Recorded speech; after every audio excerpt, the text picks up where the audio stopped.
issues, right from the preventive measures, vaccinating the entire eligible community in the state,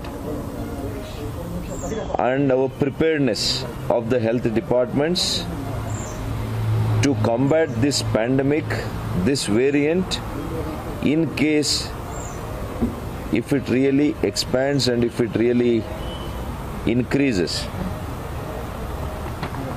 So based on this, the following decisions have been taken place. Number one, onwards for about 10 days to begin with, we would like to watch for the next, from 28th to next 10 days, by calling a night curfew, invoking section 144 from night 10 p.m. to the next day morning 5 a.m. So this is the first decision we have taken. And the second decision would be, so we have the curb on all kinds of functions for the new year. So there are no functions, parties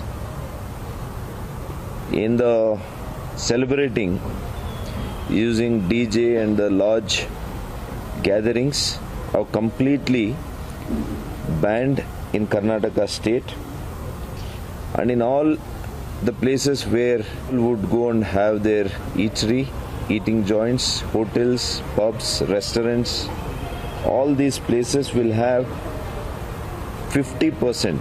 We are allowing only 50% out of the seating capacity of those premises. Omicron के बढ़ते मामलों को देखते हुए कर्नाटका के स्वास्थ्य मंत्री के सुधाकर ने घोषणा की है कि 28 दिसंबर से कर्नाटका में 10 दिन के लिए धारा 144 और नाइट कर्फ्यू लागू की गई है। रात 10 बजे से सुबह 5 बजे तक नाइट कर्फ्यू का वक्त बताया गया है। नए साल के लिए किसी भी तरह के समारोह और गैदरिंग्स की अनुमति नहीं है। होटल और पब्स में केवल 50% के बैठने की अनुमति दी गई है। जिन इंडस्ट्रीज और कंपनीज को रात में संचालन करने की आवश्यकता है, उन्हें संचालित करने की अनुमति दी गई है। कर्मचारियों के आने जाने के लिए वैलिड आईडी कार्ड का होना जरूरी है। बस, ट्रेन और हवाई यात्रा पर कोई रोक नहीं है।